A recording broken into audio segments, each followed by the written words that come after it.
டெல்லி குண்டுவெடிப்பு சம்பவத்தில் காங்கிரஸ் கட்சியையும் ராகுல் காந்தியையும் தொடர்புபடுத்தி பேசிய பாஜக முன்னாள் அமைச்சர் பொன் ராதாகிருஷ்ணன் மன்னிப்பு கேட்க வேண்டும் என்று தமிழ்நாடு காங்கிரஸ் கமிட்டி தலைவர் செல்வ பெருந்தகை வலியுறுத்தியுள்ளார்.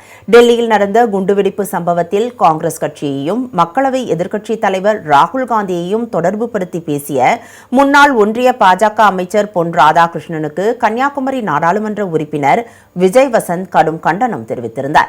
இந்நிலையில் தமிழ்நாடு காங்கிரஸ் கமிட்டி தலைவர் செல்வ பெருந்தகையும் பொன் ராதாகிருஷ்ணனுக்கு கண்டனம் தெரிவித்துள்ளார்.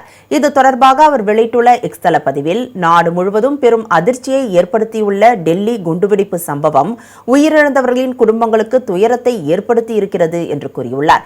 இந்த துயர நேரத்தில் கூட முன்னாள் ஒன்றிய இணை அமைச்சர் பொன் ராதாகிருஷ்ணன் காங்கிரஸ் கட்சியையும் ராகுல் காந்தியையும் தொடர்புபடுத்தி கூறிய கருத்துக்கள் மிகவும் கண்டிக்கத்தக்கவை என்று தெரிவித்துள்ளார்.